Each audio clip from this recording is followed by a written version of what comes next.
What is going on, obscure mic people? It's Bark. I'm back with another video. But first, how about that WandaVision? God dang, son. God dang. I almost quit after the first episode or two. And if you follow any of my social media accounts, you would know that because it's all I could talk about. But god dang, what a great show. Man, what a great show. It was Agatha all along. Anyways, I'm ridiculous. Anyways, in the studio today, I've got a Lewitt microphone. First ever Lewitt microphone in the studio. And that microphone is the MTP 340 CM condenser microphone.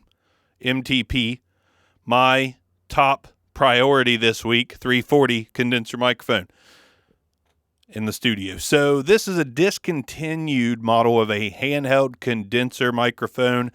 I don't know why I got it in a little junk-ass tripod stand that just happened to be sitting on my desk. So it's a handheld. We might as well hold it by hand.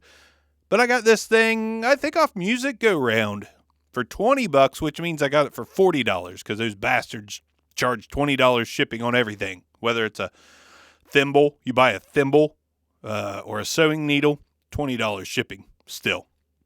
What kind of bullshit is that? Music Go Round, come on. Come on.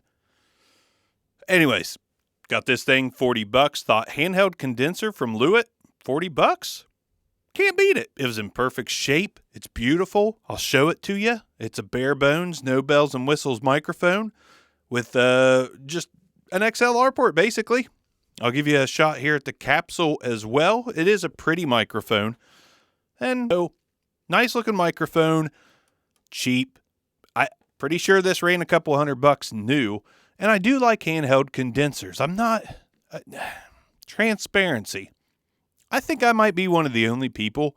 Maybe it's just because I do podcasting, but I just don't love condenser microphones for some reason. I just don't. I've ran into some that I do love. The Sennheiser MK4, great mic. Rode NT1 is a great mic.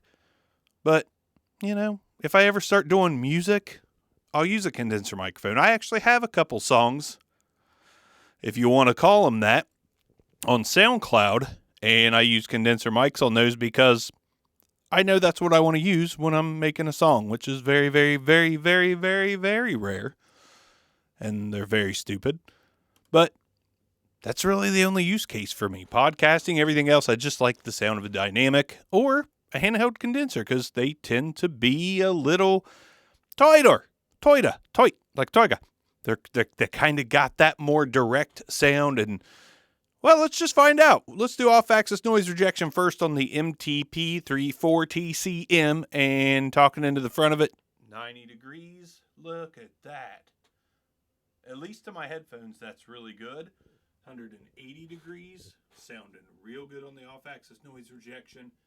90 degrees again, back around to the front of the microphone. Headphones could be playing tricks on me, but that sounds like some damn good off-axis noise rejection. Let's go ahead and tap on the keyboard since that's what Asphod Hell wants me to do all the time. Typing while I talk, and I'm talking while I type, and I'm done. I'm done, son.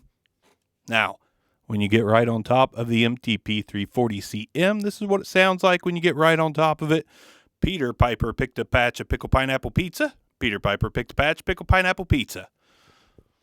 Proximity effect wasn't nasty. It actually sounds pretty good, and it's not boomy. And the plosive rejection, pretty impressive for a handheld condenser microphone. I think that done a real good job at rejecting plosives. So, as far as the basics of what we want out of this microphone, so far it's a winner. Haven't talked about the sound quite yet, but let's pass it back and forth in my hands to get the handling noise.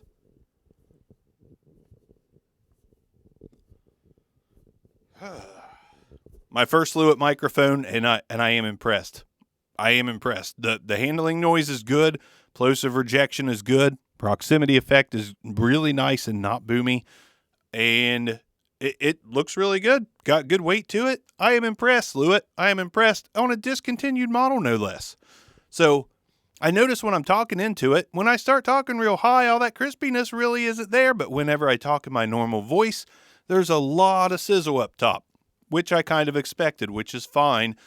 I don't mind the sizzle as long as it's not grating and harsh and just hard to listen to. And in this case, I don't mind the crispiness of this mic because it's real tight and it's just not that bad. It's a little crispy. I'm not going to crown this thing as like king of the condenser microphones or king of the handheld microphones or handheld condensers, but it is pretty good, especially considering I got it for $40.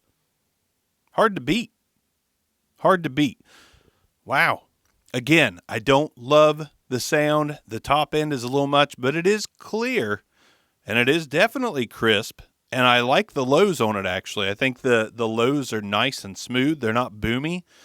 There's enough there to satisfy me. That's what she said. Haha. Let's go ahead and add some processing to this thing. All right. Compression, de-esser, big bottom on the Rodecaster Pro. That's what's enabled. This is what it sounds like. A little extra depth in the low end never hurt anybody. I kind of like it. I think this makes it sound a little bit better. And that graininess is still there up top, but it's not any worse with the compression than what it was before the compression. And the big bottom levels that out a little bit, in my opinion. So this is a pretty nice microphone, nice and clear. This is a green light anyways, because I think for a discontinued mic that you can get that cheap. Lewitt MTP 340, I thought it sounded really good. The obscure mics. See you guys next time. Peace out.